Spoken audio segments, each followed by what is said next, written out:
नमस्कार दोस्तों, analyser app में आपका स्वागत है। अभिनंदन स्वीकार कीजिए। दोस्तों, हम छत्तीसगढ़ के भौतिक विभाजन पे चर्चा कर रहे थे। हम कई बार डिस्कस कर चुके हैं कि कोई भी देश हो या कोई भी प्रदेश हो, उस प्रदेश के उच्चावच के आधार पर, भौतिक संरचना के आधार पर, अपवाह के प्रतिरूप के आधार पर किसी देश को या किसी प्रदेश को विभिन्न भौतिक प्रदेशों में विभाजित किया जाता है। ठीक, तो हमारे छत्तीसगढ़ प्रदेश को 4 भौतिक प्रदेश में विभाजित किया गया है। एक पूर्वी बघेलखंड का पठार, दूसरा जसपुर सामरी पाट प्रदेश, तीसरा आपका महानदी बेसिन और चौथा आपका दंडकारण्य का पठार। इसमें से हम पूर्वी बघेलखंड के पठार को बहुत ही बेहतरीन तरीके से, बहुत ही डेप्थ में पढ़ चुके हैं। उसके एक एक कंसेप्ट को डील कर चुके हैं। जसपुर सामरी पाट प्रदेश को दोस्तों बहुत ही अच्छा मैप के माध्यम से, एकदम लोकेशन से दोस्तों मैं एक्सप्लेन कर चुका हूं बहुत ही बेहतरीन तरीके से। ठीक, उसके उप विभाग को हम पढ़ चुके हैं। ये उप विभाग का लोकेशन आपके माइंड पे होना चाहिए, पिक्चर बनना चाहिए, तभी जाके आप पहाड़ को पकड़ पाएंगे, अपवाह तंत्र को पकड़ पाएंगे। एक पिक्चर माइंड में बनना चाहिए। हम बात कर रहे थे महानदी बेसिन की। तो महानदी बेसिन, ये महानदी बेसिन के दोस्तों देखिए तो पार्ट है जी। महानदी बेसिन सबसे बड़ा भौतिक प्रदेश है। लगभग पूरा पूरा आधा छत्तीसगढ़ महानदी बेसिन में आता है। लगभग छत्तीसगढ़ के 20 जिला इस महानदी बेसिन में है और सबसे ज्यादा पॉपुलेशन इसी बेसिन में पाया जाता है ना। तो इस महानदी बेसिन को भी 2 भाग में हम सब क्लासिफाइड कर सकते हैं। एक आपका छत्तीसगढ़ का मैदान, छत्तीसगढ़ का मैदान, और दूसरा इसको क्लासिफाइड कर सकते हैं सीमांत उच्च भूमि। सीमांत उच्च भूमि, ठीक, सीमांत उच्च भूमि। ये छत्तीसगढ़ के मैदान को हम कल के क्लास में बहुत ही बेहतरीन तरीके से पढ़ चुके हैं। तो आज हम पढ़ेंगे सीमांत उच्च भूमि। क्या सीमांत उच्च भूमि के बारे में आज हम चर्चा करेंगे। उच्च भूमि मतलब आप समझ गए होंगे भाई, जो भूमि से ऊंचा है ना। उच्च भूमि मतलब ये भूमि है, भूमि से जो ऊंचा है ना, जो ऊंचा है दोस्तों वही क्या है, आपका उच्च भूमि है। तो जमीन से जो ऊंचा है, भूमि से जो ऊंचा है, हो सकता है ये पहाड़ हो, क्या पहाड़ का हो, या दोस्तों ये पठार हो सकता है, पठार, या दोस्तों ये पर्वत हो सकता है, पर्वत, या दोस्तों कोई पर्वतों की श्रृंखला हो सकता है, क्या श्रृंखला हो सकता है। ये उच्च भूमि के हिस्सा है सब। उच्च भूमि, पहाड़, पठार, पर्वत, श्रृंखला, ये सब उच्च भूमि में आते हैं। लेकिन सीमांत लिखा हुआ मतलब सीमा के अंत में। तो किसके सीमा के अंत में उच्च भूमि है जिसे हम सीमांत उच्च भूमि कह रहे हैं। तो चलिए समझते हैं क्या होता है ये। तो पहले इसके लोकेशन को हम समझ लेते हैं। सीमांत उच्च भूमि कहाँ पाए जाएंगे। लिखिए पहला स्टेप,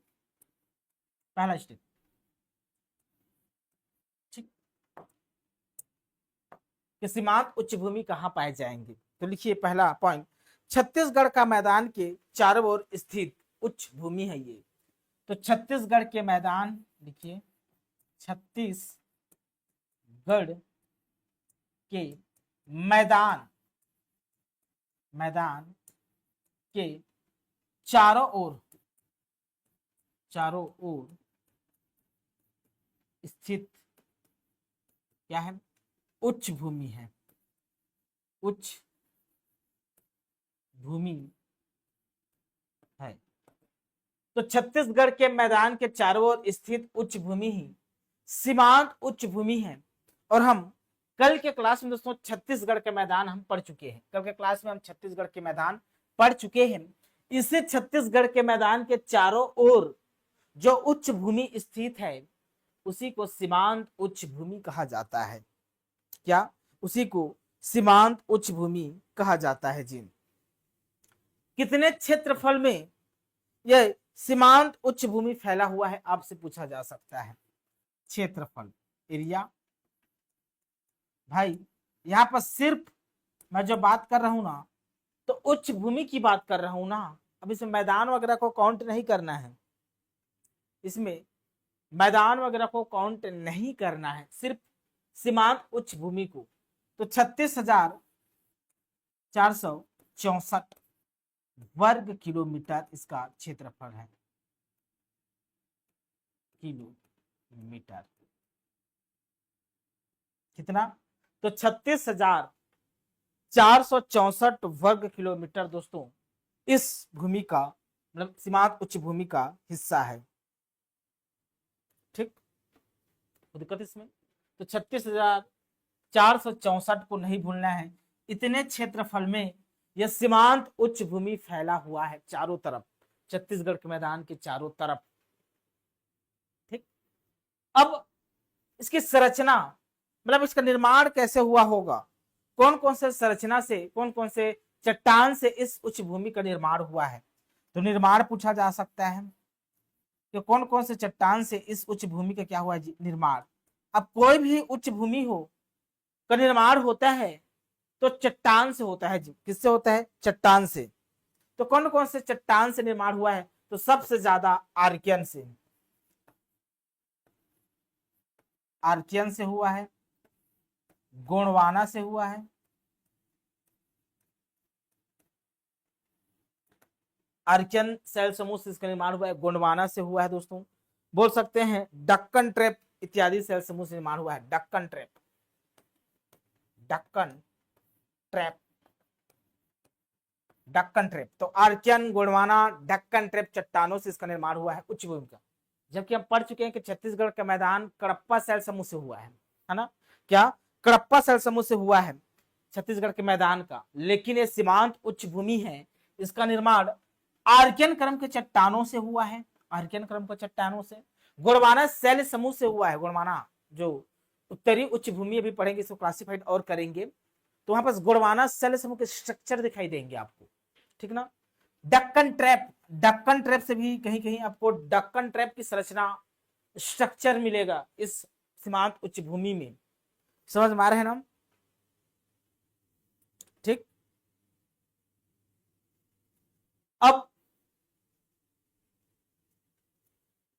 अब सीमांत उच्च भूमि को ना हम क्लासिफाइड करेंगे जी। क्या क्लासिफाइड करेंगे? चलिए समझते हैं सीमांत उच्च भूमि को कैसे क्लासिफाइड करेंगे। तो यहां पर मैं लिख रहा हूं सीमांत उच्च भूमि, सीमांत उच्च भूमि। सीमांत उच्च भूमि का अर्थ क्या होता है आप तो समझ चुके होंगे, क्या क्या होता है, क्या क्या होता है। तो भाई जो छत्तीसगढ़ का मैदान है उसके चारों तरफ जो उच्च भूमि फैला है वही तो सीमांत उच्च भूमि है। अब इसको और सब क्लासिफाइड करेंगे इसको, और इसका उप विभाजन किया जाएगा सीमांत उच्च भूमि, क्योंकि चारों तरफ फैला है तो इसको हम उप विभाजन और करेंगे, उप विभाजन करेंगे, विभाजन, इसका और उप विभाजन किया जाएगा।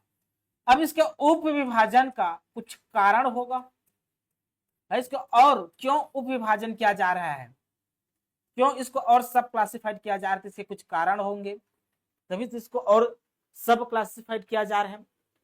भाई चारों तरफ फैला है छत्तीसगढ़ का, मतलब छत्तीसगढ़ के मैदान के चारों तरफ जो स्थित उच्च भूमि है वही सीमांत उच्च भूमि है। लेकिन आप खुद सोचिए, क्या चारों तरफ की जो संरचना है, भौगोलिक विविधता है, भूवैज्ञानिक संरचना की जो विविधता है, क्या समान होगी कि विविधता होगी, अलग अलग होगी? हाँ, भूवैज्ञानिक संरचना सब जगह समान होगी कि अलग अलग होगी? जैसे चारों तरफ ऐसे फैला हुआ है, जैसे चारों तरफ यही क्या है, सीमांत उच्च भूमि है।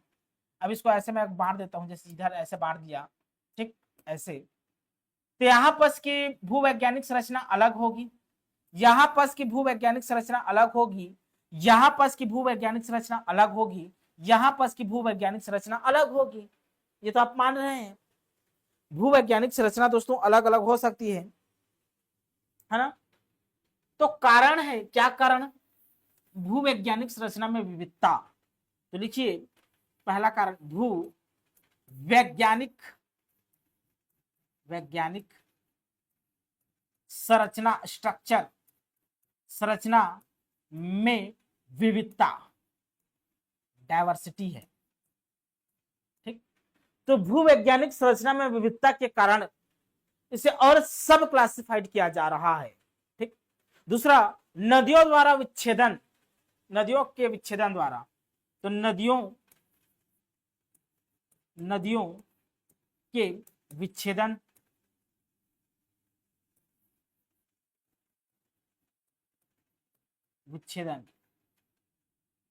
नदियों के विच्छेदन से इसे और सब क्लासिफाइड। देखिए, अब अलग अलग नदियों का बहाव है हमारे छत्तीसगढ़ में, अलग अलग नदियां, बड़ी बड़ी नदियां प्रवाहित होती है। उत्तर से हसदेव नदी आती दोस्तों, महानदी, शिवनाथ नदी। तो इन नदियों के विच्छेदन से, बहाव से पर्वत पठार होते हैं ना, जो श्रृंखला होते हैं वो कट जाते हैं, विच्छेदित हो जाते हैं, है ना, अलग अलग। जैसे मैकल श्रेणी से विच्छेदित होकर गोरेला पिंडरिया लोरमी का पठार बना है, पिंडरा लोरमी का पठार, वो मैकल श्रेणी का ही हिस्सा, लेकिन नदियों के बहाव के कारण वो ना विच्छेदित होकर टूट गया है, अलग दिखाई देता है। छुरी उदयपुर की पहाड़ी नदियों से विच्छेदित होकर अलग हो जाता है। नदियों के विच्छेदन से छुरी की पहाड़ी, जिसे छुरी हिल्स कहा जाता है, और उदयपुर की हिल्स, दोनों नदियों के बहाव से दोनों पहाड़ कट गया है। ठीक, तो नदियों का विच्छेदन का अपने आप में बहुत बड़ा रोल प्ले होता है दोस्तों, कोई भी पहाड़ का विच्छेदित होना। तो इस आधार पर इसको हम क्लासिफाइड कर सकते हैं। दो आधार, मुख्य आधार है, वैज्ञानिक संरचना में विविधता है, नदियों के विच्छेदन के कारण इसे हम चार भागों में उप विभाजित कर सकते हैं। चार कारण क्या क्या? एक है उत्तरी उच्च भूमि, उत्तरी उच्च भूमि में क्लासिफाइड कर सकते हैं। दूसरा आपका दोस्तों, दूसरा हम इसे बोल सकते हैं क्या? पश्चिमी उच्च भूमि, पश्चिमी उच्च भूमि बोल सकते हैं, पश्चिमी उच्च भूमि। फिर बोल सकते हैं हम पूर्वी उच्च भूमि, पूर्वी उच्च भूमि।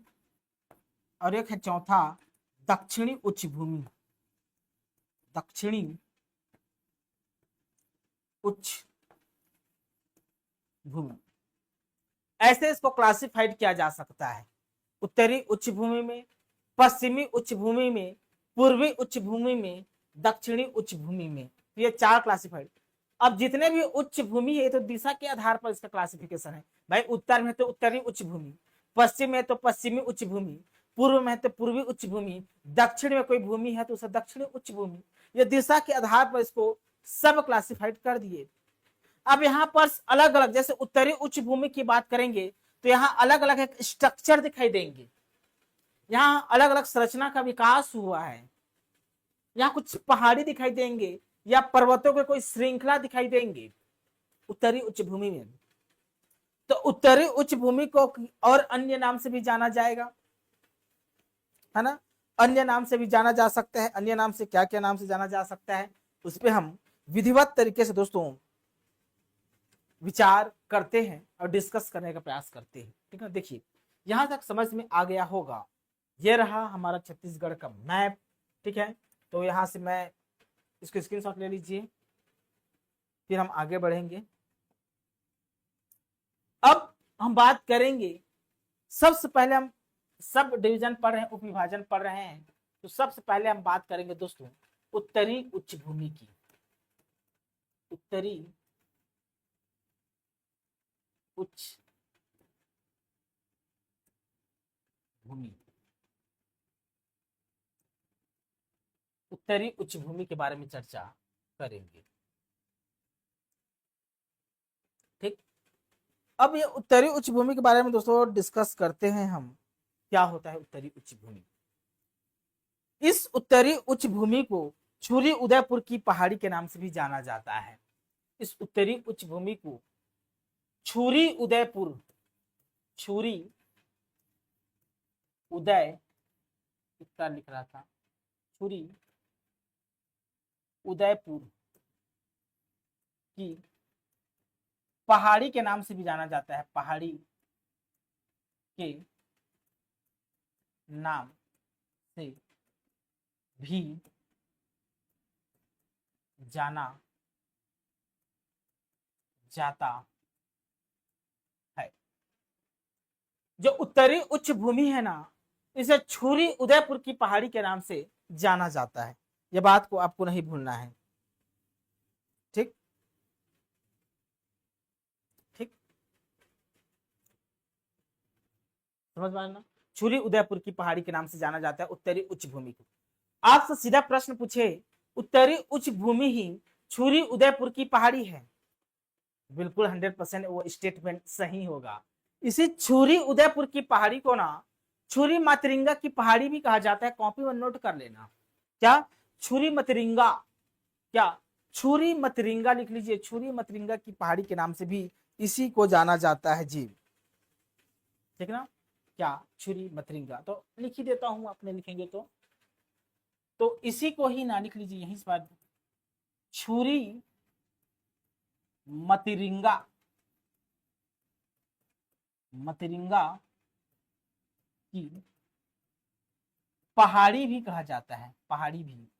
तो इसके अन्य नाम हैं, छुरी उदयपुर की पहाड़ी के अन्य नाम हैं।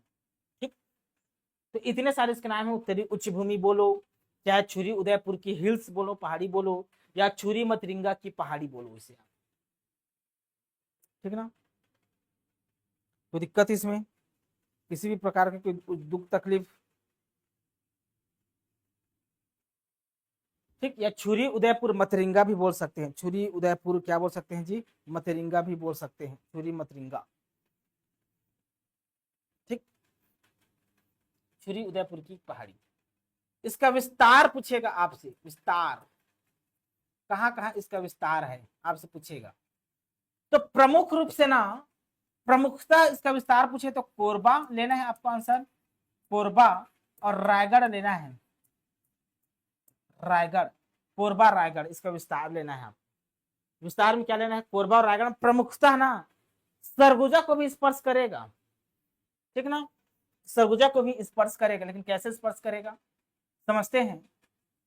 अब मान ले, ये तो ज्यादातर फेमस है, छुरी उदयपुर की पहाड़ी के नाम से फेमस है, छुरी उदयपुर की पहाड़ी के नाम से ये फेमस है। तो ज्यादातर विस्तार इसका कोरबा और रायगढ़ में देखने को मिलेगा। यदि पूछ दिया छुरी उदयपुर मतरिंगा पहाड़ी का विस्तार बताइए, मतरिंगा, तो आपको आंसर लेना पड़ जाएगा सरगुजा। तो कैसे देखिए समझते हैं इसका विस्तार को।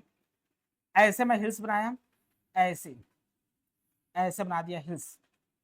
तो यहां पास मान लो दोस्तों छुरी है, छुरी है, ये उदयपुर है, उदयपुर, और ये है आपका मतरिंगा, मतरिंगा की पहाड़ी। मतलब ये अलग अलग पहाड़ी है ना, ऐसे अलग अलग पहाड़ी है, ये अलग अलग पहाड़ी है ऐसे। जो छुरी पहाड़ी है ना, छुरी पहाड़ी, ये छुरी की जो पहाड़ी है कंप्लीटली, कंप्लीट रूप से कोरबा में इसका विस्तार है। कहा? कोरबा में पड़ता है ये। जो छुरी की पहाड़ी है कंप्लीट कोरबा में है। कहा? तो कोरबा में, इस बात को नहीं भूलना है। ठीक, और जो मतरिंगा की पहाड़ी है जी, मतरिंगा की पहाड़ी ये सरगुजा में है। कहा? तो सरगुजा, मतरिंगा की पहाड़ी कहाँ है आपसे पूछे तो सरगुजा। यदि उदयपुर की पहाड़ी पूछे, उदयपुर की पहाड़ी, तो दोस्तों ये रायगढ़ में है जी। कहा? रायगढ़। ये नाम, तीन चीजें आपको क्लियर होना चाहिए। मैं क्या क्या बोल रहा हूं, तीन चीजें आपका क्लियर होना चाहिए। ठीक, एक छुरी की पहाड़ी कोरबा में है, उदयपुर की पहाड़ी क्या है तो रायगढ़ में है। छुरी की पहाड़ी कोरबा, उदयपुर की पहाड़ी रायगढ़। मतरिंगा की पहाड़ी पूछे तो आंसर लेना है सरगुजा में है। ये छुरीपुरी उदय, छुरी मतरिंगा उदयपुर की पहाड़ी के ये ओरिजिनल विस्तार है। ठीक, यहां आपको क्लियर होना चाहिए। अब तीन पहाड़ी, यहां पर तीन पर्वतों की, तीन पहाड़ियों की ये श्रृंखला है जी। उत्तरी उच्च भूमि है ना, तीन पहाड़ियों का श्रृंखला है। कौन कौन से तीन पहाड़ियों का श्रृंखला है?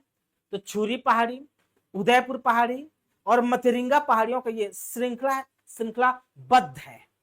ठीक, आपसे प्रश्न पूछेगा, चलिए बताइए, छुरी पहाड़ी और उदयपुर की पहाड़ी के बीच कौन सी नदी बहती है? यहां से ऐसे ऐसे होते हुए कौन सी नदी बहती है? तो इस नदी का नाम है दोस्तों मांड नदी। क्या? मांड नदी। तो एक प्रश्न यहां से याद होना चाहिए कि भाई छुरी पहाड़ी और उदयपुर की पहाड़ी के बीचों बीच मांड नदी प्रवाहित होती है। कौन सी नदी जी? मांड नदी प्रवाहित होती है, इस बात को नहीं भूलना है। तो यहां पर मैं स्ट्रक्चर बना देता हूं, जैसे जैसे यहां पर मैं लिख दिया छुरी पहाड़ी, छुरी लिखा, पहाड़ी लिखा, छुरी पहाड़ी। ठीक, एक स्ट्रक्चर ऐसे बन गया। ठीक, एक स्ट्रक्चर मैंने इधर बना दिया उदयपुर की पहाड़ी, उदयपुर की पहाड़ी,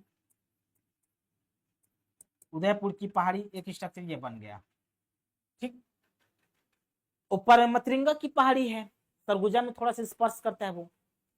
छुरी पहाड़ी और उदयपुर की पहाड़ी के बीच इधर मैन पार्ट है ना, मैन पार्ट, मैन पार्ट में क्या है जी? गढ़ पहाड़ है। क्या? गढ़ पहाड़ है। मैन पार्ट में कौन सा पहाड़ है? गढ़ पहाड़। इसी गढ़ पहाड़ से एक नदी बहती है, इस नदी का नाम है मांड नदी। क्या? मांड नदी। ठीक, मांड नदी। तो छुरी पहाड़ी और उदयपुर की पहाड़ी के बीचों बीच कौन सी नदी प्रवाहित होती है? तो मांड नदी प्रवाहित होती है, इस बात को नहीं भूलना है आपको, मांड नदी। ठीक ना? ठीक, अब फेमस नदी यहाँ क्या है जी? फेमस नदी एक हसदेव है। कौन से हसदेव नदी है? तो फेमस है। अब हसदेव नदी, यहां से आपको लोकेशन याद होना चाहिए। हसदेव नदी कहां से प्रवाहित होती है? तो याद रखना, ये छुरी पहाड़ी है ना, तो छुरी पहाड़ी के इधर का हिस्सा क्या हो जाएगा? पश्चिम। तो इधर से ऐसे ना, पश्चिम से, इसके पश्चिम से ना हसदेव नदी, ये क्या है? हसदेव नदी प्रवाहित होती है। ठीक, ये है आपका हसदेव, हसदेव नदी प्रवाहित होती है। ठीक है, छुरी के पश्चिम से, छुरी की पहाड़ी के पश्चिम से हसदेव नदी क्या होती है? प्रवाहित होती है, इस बात को आपको नहीं भूलना है जी। ठीक, छुरी की पहाड़ी कहाँ है? तो दोस्तों कोरबा में है। कोरबा में इसका विस्तार देखने को मिलेगा, और कोरबा से ही दोस्तों हसदेव नदी, कोरबा के बीचों बीच हसदेव नदी क्या होती है जी? प्रवाहित होती है। ठीक ना? उदयपुर की पहाड़ी प्रॉपर कहाँ है दोस्तों? तो रायगढ़ में है, रायगढ़ में। और रायगढ़ से मांड नदी प्रवाहित होती है, लेकिन दोनों पहाड़ियों को अलग कौन करता है? तो मांड नदी अलग करता है। छुरी की पहाड़ी और उदयपुर की पहाड़ी को मांड नदी क्या करता है? अलग करती है। ठीक है जी, ये बात आपको याद होना चाहिए, इतना लोकेशन आपको याद होना चाहिए। ये है उत्तरी उच्च भूमि। ठीक, अब एक एक पहाड़ी को मैं लेता हूं, एक एक पहाड़ी पर मैं क्या करता हूं जी? डिस्कस करता हूं। अब यहां से दो स्ट्रक्चर निकल के आए, एक तो छुरी की पहाड़ी निकल कर आए और दूसरा उदयपुर की पहाड़ी निकल कर आए। मतरिंगा उतना ज्यादा इंपॉर्टेंट है, मतरिंगा का सिर्फ आपको लोकेशन याद होना चाहिए कि कहाँ है, इसका कुछ खास विशेषता नहीं है। ठीक, तो चलिए हम बात करते हैं पहले छुरी की पहाड़ी। ए दो भागों में विभाजित, मतलब उच्च भूमि, जो उत्तरी उच्च भूमि है दो भाग में क्लासिफाइड हो गया। एक छुरी की पहाड़ी, दूसरा उदयपुर की पहाड़ी। कंबाइन रूप से कहा जाता है छुरी मतरिंगा उदयपुर की पहाड़ी, कंबाइन रूप से कहा जाता है। तो पहले हम पढ़ते हैं छुरी की पहाड़ी। छुरी की पहाड़ी, छुरी की पहाड़ी को पहले हम डिस्कस करते हैं, ये कहाँ स्थित है छुरी की पहाड़ी। ठीक, स्थित पूछे तो महानदी बेसिन के उत्तर में स्थित है। ये आपसे दोस्तों स्थित पूछेगा कि कहाँ स्थित है, आपको आपसे पूछेगा कि चलिए बताइए छुरी की पहाड़ी कहाँ स्थित है। आंसर लेना है महानदी बेसिन, महानदी बेसिन के उत्तर में, उत्तर में महानदी बेसिन के उत्तर में कौन सा जो उच्च भूमि है? वही तो छुरी की पहाड़ी है जी। क्या है? छुरी की पहाड़ी है। विस्तार पूछे इसका, विस्तार तो सर्वाधिक विस्तार को पूछेगा आपसे, विस्तार पूछेगा इसका, तो आंसर लेना दोस्तों कोरबा में है ज्यादातर। हालांकि दोस्तों इसका छोटा छोटा कटा फिटा हिस्सा रायगढ़ में भी देखने को मिलेगा, लेकिन मुख्यतः पूछे तो कोरबा में है, ठीक ना। तो विस्तार कोरबा में है, सबसे ज्यादा विस्तार कोरबा में है, ये बात को याद रखना है, ठीक। कोई दिक्कत इसमें नहीं है। अब कुछ चीजों को दोस्तों आपको याद रखना है। इसका एवरेज एलिवेशन, औसत ऊंचाई पूछेगा आपसे कि छुरी की पहाड़ी की औसत ऊंचाई कितनी है। औसत ऊंचाई, चलिए औसत ऊंचाई बता दीजिए, जो छुरी की पहाड़ी है उसकी औसत ऊंचाई क्या है। तो 450 से 1000 मीटर दोस्तों इसकी औसत ऊंचाई है समुद्र तल से ना। तो 450 मीटर से 1000 मीटर इसकी क्या है, एवरेज एलिवेशन है, औसत ऊंचाई, ठीक। ठीक, अब यहाँ कुछ शैल समूह पाए जाते हैं, स्ट्रक्चर, चट्टान। कौन से चट्टान से निर्मित है ये, कौन से शैल से निर्मित है जी, शैल समूह से निर्मित है ये। तो लिखिए गोंडवाना शैल समूह से निर्मित है, गोंडवाना शैल समूह से निर्मित है ये शैल। भाई कोरबा का क्षेत्र है तो गोंडवाना शैल होगा, ये तो सरल हो जाएगा आपको याद करना, गोंडवाना से होगा ये शैल समूह, ठीक। अब यहाँ पर दोस्तों विशेषता है इस छुरी की पहाड़ी की एक और विशेषता है। एक और विशेषता क्या है, तालचेर आप सुने होंगे, तालचेर, तालचेर और बराकड़ श्रेणी सुने होंगे। तालचेर और बराकड़ श्रेणी की चट्टानें यही पाई जाती है। मतलब इस छुरी की पहाड़ी में ना तालचेर, तालचेर और बराकड़ श्रेणी, बराकड़ श्रेणी की चट्टानें पाई जाती है। तो छुरी की पहाड़ी में ना तालचेर और बराकड़ श्रेणी की चट्टानें पाई जाती है, इस बात को नहीं भूलना, बहुत ही ज्यादा इंपॉर्टेंट है।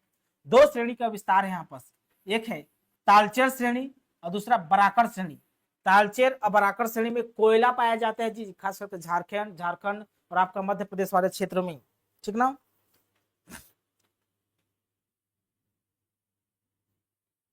ठीक, खनिज पूछेगा आपसे, चलिए बताइए क्या खनिज मिलेगा यहाँ पास। तो खनिज पूछेगा ना, तो जो सेल है, जो सेल संरचना यहाँ पर विकसित हुआ है, तो इस सेल के संस्तरों के बीच लेयर में जो भी संरचना है, चट्टान मतलब सेल है, मतलब चट्टानों का सेल है। अब इस चट्टान के लेयर होता है, संस्तर होता है।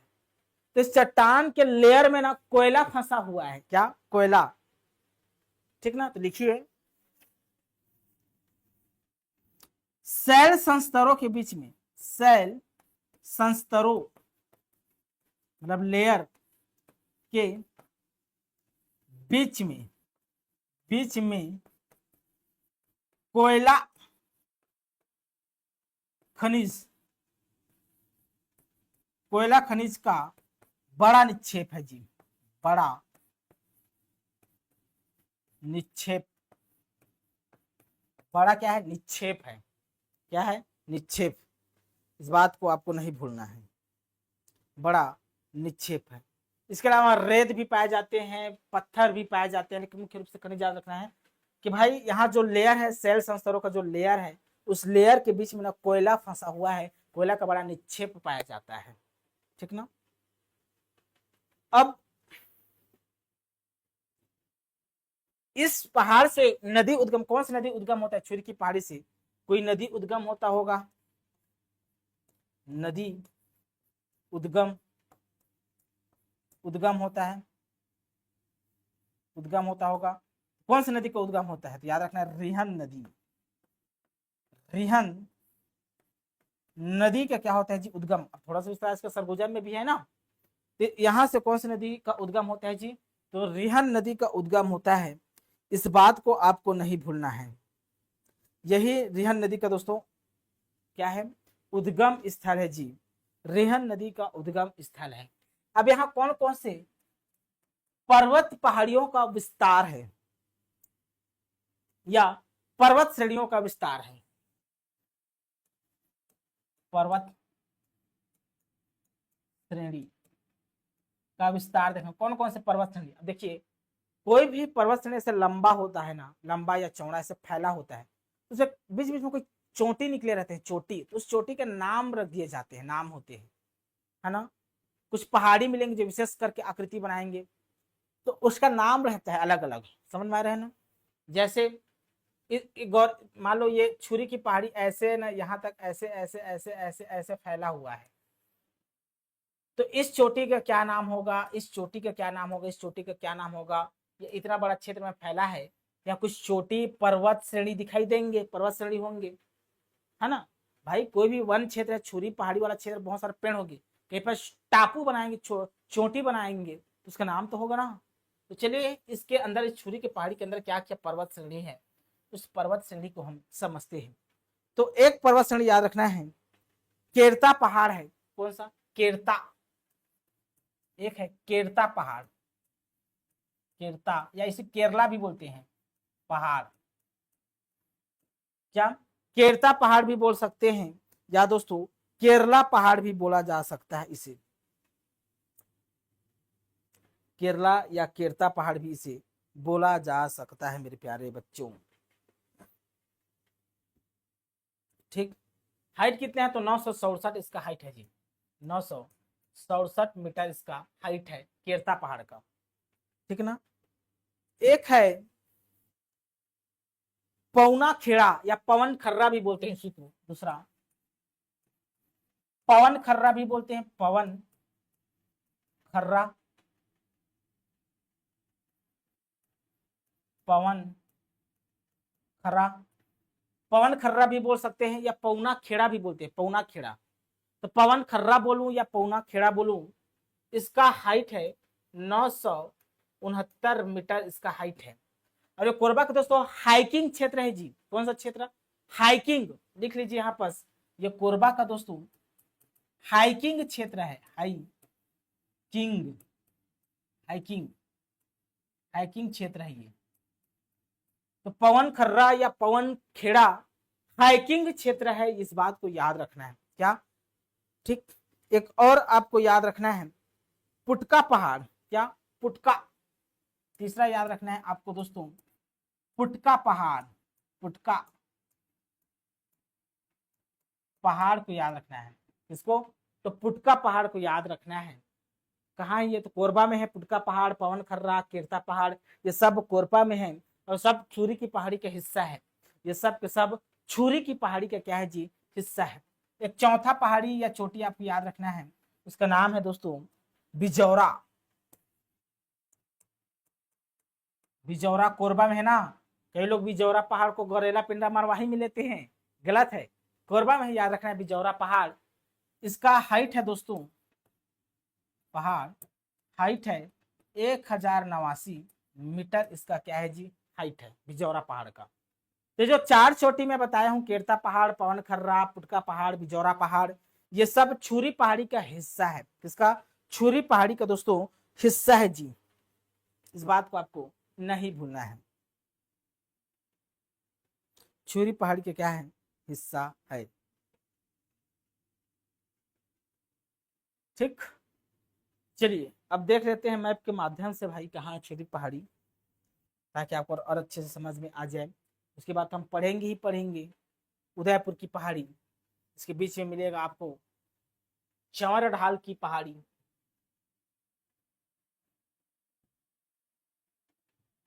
ये कट कर देता हूं भाई, ताकि और आपको लगे सर ने कैट कट नहीं किया, ऐसी बता दिया।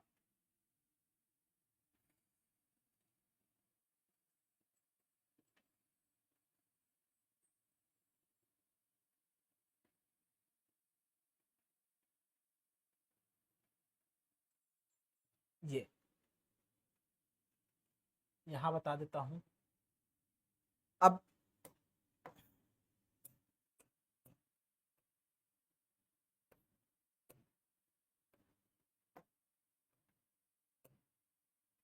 देखिए, ये जो उत्तरी उच्च भूमि ना, यहाँ तक ऐसे, जैसे उत्तरी उच्च भूमि है, यही आपका दोस्तों,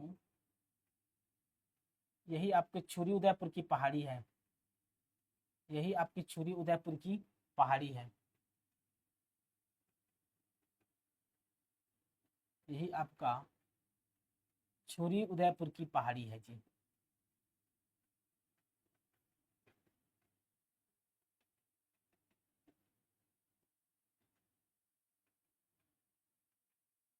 ठीक, यही आपका छुरी उदयपुर की पहाड़ी है।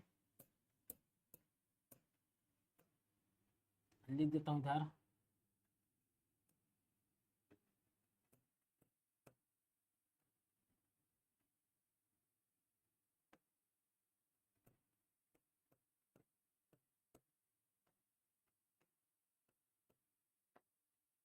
इधर पड़ेगा आपकी छुरी की पहाड़ी कोरबा में, इधर आपका पड़ेगा उदयपुर, उदयपुर। ठीक, तो ये आपकी छुरी उदयपुर की पहाड़ी है, इस बात को आपको याद रखना है। ठीक ना, इसी के बीच से दोस्तों से सरगुजा से होकर ऐसे बीच से ना ऐसे ना मांड नदी निकलती है जी। क्या? मांड नदी, मांड नदी इसी के बीच से ऐसे होकर निकलती है। ठीक, तो समझ में आ गया छुरी की पहाड़ी और उदयपुर की पहाड़ी कहाँ पास है। तो छुरी, इसी को उत्तरी उच्च भूमि कहा जाता है। ठीक ना, अब हम बात करेंगे जी उदयपुर की पहाड़ी। दूसरा हम बात करेंगे उदयपुर, उदयपुर की पहाड़ी। उदयपुर की पहाड़ी को हम पढ़ेंगे तो आपसे बेसिक बेसिक बात आपको याद होना चाहिए कि उदयपुर की पहाड़ी दोस्तों कहाँ कहाँ स्थित है।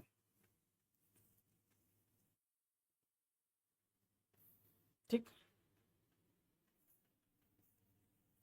स्थित पूछेगा आपसे, ये तो पता है आपको भाई, महानदी बेसिन के उत्तर में स्थित है, बता देंगे आप महानदी बेसिन के उत्तर पूर्व में स्थित है, लेकिन वैसा नहीं पूछा जाएगा आपसे।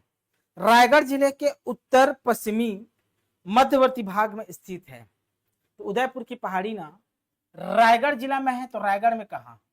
तो रायगढ़ में है, ये पहली बात आप जानते हैं। तो रायगढ़ में कहा? तो उत्तर, रायगढ़ के उत्तर में है, पश्चिमी क्षेत्र में, उत्तर पश्चिम भाग, उत्तर पश्चिमी भाग है ना, यही उदयपुर की पहाड़ी है रायगढ़ की। समझ में आ रहा है ना? ठीक है ना, की पहाड़ी है रायगढ़ की। समझ में आ रहा है ना? कोई दिक्कत है कि नहीं है जी? नहीं है ना? चलिए आगे बढ़ते हैं हम, टाइम ज्यादा नहीं हुआ है। चलिए अब देखिए, मुख्यतः इसका विस्तार पूछे दोस्तों, अगर इसका विस्तार आपसे कोई पूछे मुख्यतः, तो विस्तार आपको बताना है रायगढ़ में है। ठीक, कहाँ है इसका विस्तार? तो रायगढ़ में, इस बात को नहीं भूलना है। पहाड़ी पूछेगा, कौन सी पहाड़ी है यहाँ पर दोस्तों? तो यहाँ पर जो पहाड़ी है इंपॉर्टेंट, कौन सी पहाड़ी का विस्तार है? पहाड़ी तो लैलूंगा, लैलूंगा पहाड़ी। लुड़ेन की पहाड़ी जसपुर में, लैलूंगा पहाड़ी पूछे दोस्तों, कहाँ है लैलूंगा की पहाड़ी? तो दोस्तों ये आपका क्या है? उदयपुर की पहाड़ी का हिस्सा है। तो लैलूंगा की पहाड़ी उदयपुर की पहाड़ी का हिस्सा है। इसका हाइट है समुद्र तल से 723 मीटर। समुद्र तल से इसका हाइट कितना है? तो 723 मीटर। इसी लैलूंगा की पहाड़ी से, इसी लैलूंगा की पहाड़ी से दोस्तों केलो नदी का क्या होता है जी? उद्गम होता है। केलो नदी का उद्गम होता है। ठीक ना, किसका? तो केलो नदी का उद्गम होता है इसी लैलूंगा की पहाड़ी से। इस बात को आपको नहीं भूलना है। ठीक, अब पहाड़ी हो गया। इस क्षेत्र की ऊंची चोटी क्या है? उदयपुर की, मतलब कोरबा क्षेत्र, रायगढ़ क्षेत्र की। आपसे पूछेगा ऊंची चोटी बनाइए, ऊंची चोटी क्या है इस क्षेत्र की? ऊंची चोटी, तो ऊंची चोटी में दोस्तों, इसको भी मिटा देता हूं। ऊंची चोटी में आपको आंसर लेना है मैनीफर, मैनीफर, मैनीफर को नहीं भूलना, नया शब्द है मैनीफर। 760 मीटर इसका हाइट है। कितना? तो 760 मीटर इसका हाइट है जी मैनीफर का। यही इस उदयपुर पहाड़ी की सबसे ऊंची चोटी है, या मैं कहूं रायगढ़ क्षेत्र की सबसे ऊंची चोटी तो मैनीफर की पहाड़ी है। मैनीफर ऊंची चोटी का नाम है दोस्तों, इस बात को आपको नहीं भूलना है। इसके अलावा यहाँ क्या क्या पर्वत पहाड़ पाए जाते हैं दोस्तों, तो समझ लेते हैं क्या क्या यहाँ पर्वत पहाड़ का विस्तार हुआ है। ठीक ना? तो इसके अलावा और अन्य अन्य क्या क्या पहाड़ पाए जाते हैं यहाँ, इसको समझ लेते हैं उदयपुर की पहाड़ी में। तो एक है बार खोवा डोंगरी, बार खोवा डोंगरी, एक है बार खोवा डोंगरी, बार खोवा डोंगरी बोल सकते हैं, बार खोवा डोंगर बोल सकते हैं या डोंगरी बोल सकते हैं, महादेव पहाड़ बोल सकते हैं। दूसरा का महादेव पहाड़ इसी का हिस्सा है, महादेव पहाड़। महादेव पहाड़ किसका हिस्सा है दोस्तों, अगर आपसे पूछे तो ये इसी का हिस्सा है, उदयपुर की पहाड़ी का हिस्सा है महादेव पहाड़। ठीक ना? जनता पहाड़ पूछेगा आपसे, जनता पहाड़ कहाँ पाया जाता है आपसे पूछेगा, जनता पहाड़, जनता पहाड़ वाला क्षेत्र कहाँ है, यही है जनता पहाड़। ठीक, आपसे पूछा जा सकता है दोस्तों बड़नानी पहाड़ कहाँ है, बड़नानी, बड़ नानी पहाड़ भी इसी का हिस्सा है जी। शब्दों को याद रखना ना कि भाई उदयपुर की पहाड़ी के हिस्सा कौन कौन से पहाड़ इसमें है, तो मैनीफर है, बार खोवा डोंगरी है, महादेव पहाड़ है, जनता पहाड़ है, बड़नानी पहाड़ है। इन शब्दों को याद रखना है। महातिन एवं धजक पहाड़ है जी, क्या? महातिन एवं धजक पहाड़, महातिन एवं धजक पहाड़ है, धजक पहाड़, पहाड़ा हो गया ना, इस पहाड़ पर समझना है। तो महातिन एवं धजक पहाड़ भी इसी उदयपुर हिल्स का हिस्सा है दोस्तों। ठीक, मारगोंडगर, एक पढ़िए मारगोंडगर, मारगोंडगर, मारगोंडगर पहाड़ कहाँ है, तो रायगढ़ में है। ये उदयपुर पहाड़ी का हिस्सा है। उदयपुर पहाड़ी के इतने सारे हिस्से हैं, इस बात को आपको नहीं भूलना चाहिए। विशेष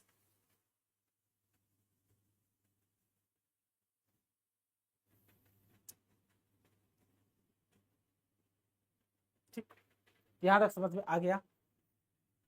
अब कुछ लोकेशन को हम समझ लेते हैं। इधर बनाता हूं मैं छुरी पहाड़ी, छुरी पहाड़ी। देखिए आपको ना जो बुक में लिखा है दोस्तों, एल.एन. वर्मा साहब ने जो लिखा है उसी को मैं बताऊंगा।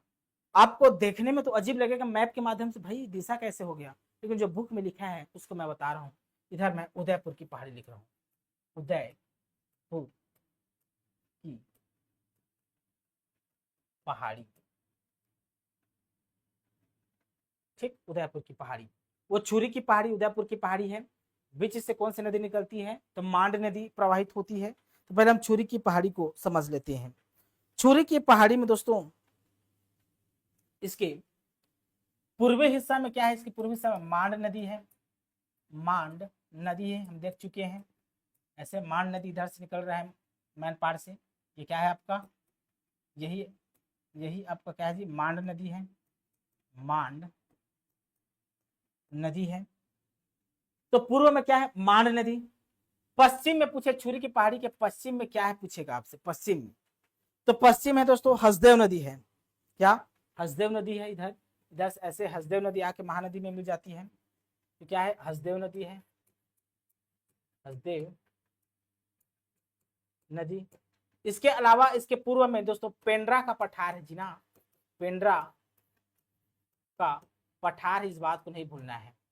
तो छुरी की पहाड़ी के पश्चिम में हसदेव नदी बहती है, और पेंड्रा का दोस्तों यहाँ पर पठार भी, जिधर इधर ऊपर साइड ना पेंड्रा और पठार, तो पेंड्रा का पठार है इसके पश्चिम में, क्या है, पेंड्रा का पठार है, इस बात को नहीं भूलना है। इसके उत्तर में दोस्तों, इसके उत्तर में दोस्तों उदयपुर की पहाड़ी है, तो उस उदयपुर की पहाड़ी के में महादेव पहाड़ है। महादेव पहाड़ है। वैसे तो ये महादेव का पहाड़ उत्तर पूर्वी हिस्सा में है, लेकिन किताब में उत्तर लिखा हुआ है क्योंकि महादेव का पहाड़ प्रॉपर पड़ता है रायगढ़ में और रायगढ़ जिला कोरबा के पूर्व हिस्सा में है, तो उत्तर पूर्व आंसर लिया जा सकता है, ऑप्शन के अकॉर्डिंग ले सकते हैं, लेकिन किताब में उत्तर दिशा दिया हुआ है।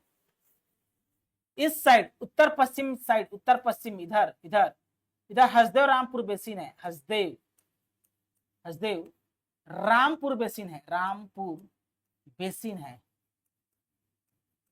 ठीक ना, इसको पढ़ चुके हैं हम। इधर क्या है जी, हसदेव रामपुर बेसिन लिखा हुआ है, ठीक। ये महादेव पहाड़ है, इस बात को आपको नहीं भूलना है, ठीक है जी। और इस साइड जाएंगे ना जी, इस साइड इस वाला जो क्षेत्र में ना हसदेव नदी से निर्मित कोरबा बेसिन है, क्या कोरबा बेसिन है, इस बात को आपको नहीं भूलना है। इधर क्या है, कोरबा बेसिन, ठीक। ये लोकेशन आपको याद हो गया छुरी पहाड़ी की। उदयपुर की पहाड़ी पे हम चर्चा करते हैं कि उदयपुर के पूर्व पश्चिम उत्तर दक्षिण में क्या है जी, ठीक ठीक। चलिए, तो इसके पश्चिम में, इसके उदयपुर की पहाड़ी के पश्चिम में क्या है, एक तो दिख रहा है आपका मांड नदी है, मांड नदी है, इसके पश्चिम में मांड नदी स्पष्ट रूप से दिखाई दे रहा है। और क्या है, छुरी की पहाड़ी है भाई, उदयपुर की पहाड़ी के पश्चिम में क्या है, छुरी की पहाड़ी है ना। पूर्व में दोस्तों एक नदी है कुरकुट नदी, इसके पूर्व में ऐसे कुरकुट नदी आके ना किसमें मिल जाती है, तो यहाँ पास आके दोस्तों ये मांड नदी में विसर्जित हो जाती है, नाम है कुरकुट नदी, कुरकुट नदी, रायगढ़ में ना कुरकुट नदी। इसके पूर्व हिस्सा में कौन सा नदी बहती है जी, तो कुरकुट नदी बहती है। कौन सी नदी बहती है, तो कुरकुट नदी बहती है, इस बात को आपको नहीं भूलना है, ठीक। कुरकुट नदी बहती है। उत्तर में है दोस्तों, इसी के उत्तर में है नीच घाट, जिसे जसपुर पाट कहते हैं, नीच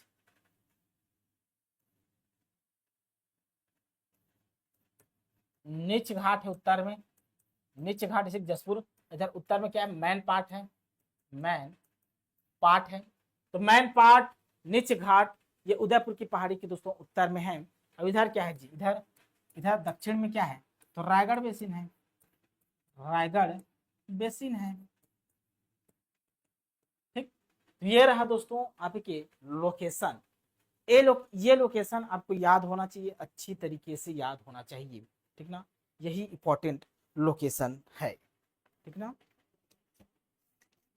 अब हम बात करते हैं चंवर ढाल, क्या चंवर ढाल की पहाड़ी। यहां तक तो आपको समझ में आ गया होगा, किसी प्रकार का दुख तकलीफ नहीं हुआ होगा, ठीक है जी, ठीक। ये छुरी उदयपुर की पहाड़ी बहुत ही डेप्थ में मैप के माध्यम से मैं एक्सप्लेन करके बता दिया आपको कहां पर क्या है। ये लोकेशन आपको याद है दोस्तों, यहां से कोई भी क्वेश्चन पूछेगा आपका गलत नहीं होगा, ठीक ना।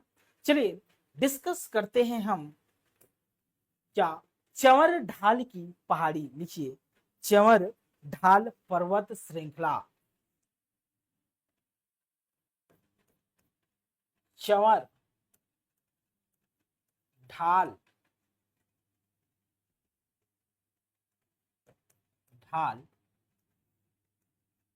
पर्वत है ये ना, ये पर्वत, और ये श्रृंखला है, पहाड़ी नहीं है, याद रखना श्रृंखला है ये, ठीक ना। तो पर्वतों का एक श्रृंखला है। आपसे पूछा जाएगा चंवर ढाल से क्या समझे, चंवर ढाल है, पर्वत है, पहाड़ है, चोटी है, बेसिन है, तो दोस्तों ये श्रृंखला है, क्या है, श्रृंखला। चलिए समझते हैं, इसका विस्तार पूछेगा आपका, भाई इसका विस्तार बताइए, तो चलिए बोलेगा आपका विस्तार, विस्तार पूछेगा तो क्या बोलेंगे आप, तो इसका विस्तार कोरबा के करतला में है, कोरबा में भी इसका विस्तार देखने को मिलेगा, लेकिन कोरबा की कहां मिलेगा इसका विस्तार, करतला, कोरबा के करतला में इसका विस्तार देखने को मिलेगा, पूरा कोरबा में नहीं, सिर्फ कोरबा के करतला क्षेत्र में इसका विस्तार है, ठीक। शक्ति एवं खरसिया, शक्ति एवं खरसिया में इसका विस्तार देखने को मिलेगा। जांजगीर चांपा में नहीं है ना, क्या किताबों में लिखा हुआ है जांजगीर चांपा, लेकिन जांजगीर चांपा में इसका विस्तार नहीं है। शक्ति एवं खरसिया वाले क्षेत्र में इसका विस्तार देखने को मिलेगा। और मतलब शक्ति एवं खरसिया का मैदान और रायगढ़ में ये स्थित है। सर्वाधिक विस्तार इसका कहाँ है, तो रायगढ़ में, याद रखना। सर्वाधिक विस्तार इसका कहाँ है, इस पर्वत श्रृंखला का, रायगढ़ में। तो 3 जिला में, कोरबा, शक्ति और रायगढ़। कोरबा में करतला वाले क्षेत्र में, शक्ति के खरसिया वाले क्षेत्र में और रायगढ़ में दोस्तों इसका विस्तार है। ठीक ना, इसका विस्तार देखने को मिलेगा।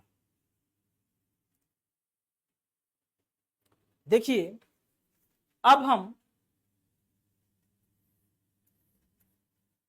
इसके भाई प्रॉपर ये कहाँ स्थित है दोस्तों, इसको हम डिस्कस कर लेते हैं।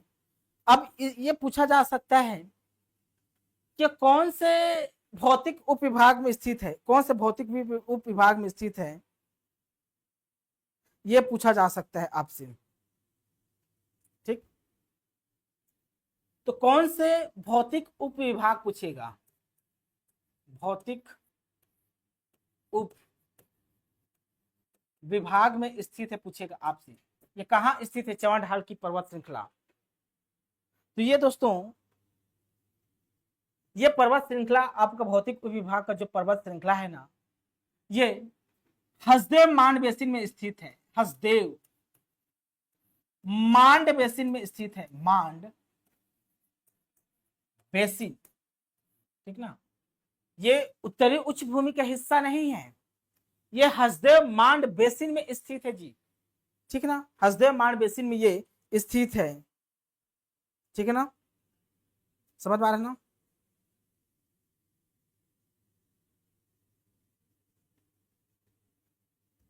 ठीक, चलिए समझते हैं, हसदेव मांड बेसिन में स्थित है। अब पूछेगा भाई ये क्या है, चौहान ढाल पर्वत जो श्रृंखला है ये क्या है, आपसे पूछेगा दोस्तों। तो लिखिए, यह लिखिए, पहले इसके बारे में लिख लेते हैं। छत्तीसगढ़ बेसिन को उत्तरी उच्च भूमि से अलग कर, लिखिए इसके बारे में विशेष लिखिए, विशेष क्या करते हैं ये, छत्तीसगढ़, अच्छे से लिखता हूं, छत्तीसगढ़ बेसिन, इसी को महानदी बेसिन कहा जाता है। छत्तीसगढ़ बेसिन के उत्तरी उच्च भूमि, उत्तरी उच्च भूमि मतलब क्या, अब पढ़ चुके हैं भाई। उत्तरी उच्च भूमि यहाँ पर मतलब क्या है, छुरी उदयपुर की पहाड़ी। ठीक ना, छुरी उदयपुर की पहाड़ी उत्तरी उच्च भूमि को अलग करने के लिए, ठीक ना, क्या, छुरी उदयपुर की उच्च भूमि, लिखिए उच्च भूमि से अलग करने के लिए, से लगाना है ना यहाँ पर, से अलग करने के लिए। ठीक, छत्तीसगढ़ बेसिन के उत्तरी उच्च भूमि से अलग करने के लिए, ठीक ना, रायगढ़ के दक्षिणी उत्तरी भाग में अलग करने के लिए, अलग करने के लिए दोस्तों रायगढ़, रायगढ़ के, रायगढ़ के लिखिए दक्षिणी उत्तरी भाग में, दक्षिणी उत्तरी भाग में, मतलब उत्तरी भाग में रायगढ़ के छोटे छोटे पर्वतों की एक श्रृंखला है। क्या, छोटी छोटी पर्वतों की एक श्रृंखला है, छोटी छोटी पर्वतों की एक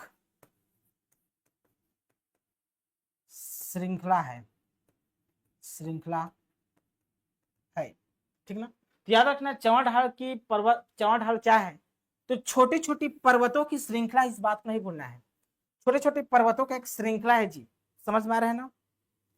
इसका एक अन्य नाम भी है, चौड़ ढाल पर्वत का नाम एक और अन्य नाम है, इसे क्या कहा जाता है, अन्य नाम, अन्य नाम भी इंपॉर्टेंट है ना,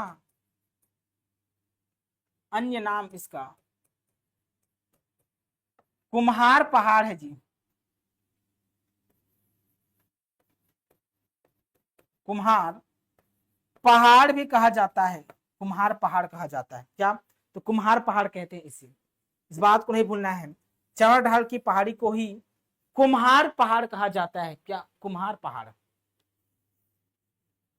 अब इस कुम्हार पहाड़ में, इसी में दोस्तों स्थित, इसी चौड़ ढाल पर्वत श्रृंखला में ही सिंघनपुर की गुफा स्थित है, सिंघनपुर की गुफा स्थित है जी।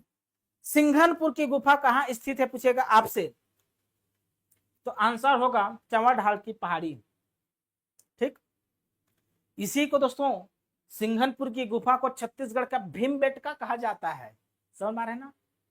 तो चौड़ ढाल पर्वत श्रृंखला के बारे में इतना जानकारी होना चाहिए, कुम्हार पहाड़ नाम है, छोटी छोटी पर्वतों की श्रृंखला है, किसको किसको अलग करता है, तो उत्तरी उच्च भूमि को हसदेव मानवेसिन दोनों के अलग करता है। चलिए मैप के माध्यम से समझते हैं। वैसे तो हम कल के क्लास में डिस्कस कर चुके थे कि भाई ये कहां पास है, ये चौड़ ढाल की पहाड़ी, रेड कलर में बनाता हूं इसको, देखिए यहाँ पर छोटे छोटे ना, ऐसे ना करतला वाला क्षेत्र, ऐसे छोटे छोटे पर्वतों की श्रृंखला है, उत्तरी पश्चिमी ना, रायगढ़ को उत्तरी पश्चिमी, दक्षिणी गलत लिख दिया हूँ मैं यार, ऐसे छोटे छोटे पर्वतों की श्रृंखला है, ऐसे ऐसे शक्ति में भी इसका विस्तार देखने को मिलेगा ना, ऐसे सबसे ज्यादा विस्तार इसके रायगढ़ में है, ठीक, ठीक है, ठीक। यही दोस्तों, यही आपका है क्या, चौड़ ढाल की पहाड़ी, चौड़ ढाल की पर्वत श्रृंखला है, की पर्वत श्रृंखला है, चौड़ ढाल की पर्वत श्रृंखला है यही। अब ये चौड़ ढाल की पर्वत श्रृंखला यहाँ पर कौन सा है, तो हसदेव मानवेसिन, ये वाला जो हिस्सा है हसदेव मानवेसिन है, तो ये हसदेव मानवेसिन और छुरी उदयपुर की पहाड़ियां उत्तरी उच्च भूमि के बीच सीमा बना रहे हैं ना, ये सीमा मतलब दोनों को अलग कर रहा है ना, तो ये भी प्रश्न आपसे पूछा जा सकता है, इस बात को आपको याद रखना है, ठीक ना। किसी प्रकार का दुख तकलीफ यहाँ पर नहीं होना चाहिए, ठीक जी। आशा करता हूँ दोस्तों अच्छे से समझ में आया होगा। कल के क्लास में हम मैकल रेंज को डिस्कस करेंगे, मैकल श्रेणी पे विचार करेंगे दोस्तों, ठीक ना। अभी के लिए बहुत बहुत धन्यवाद, थैंक यू।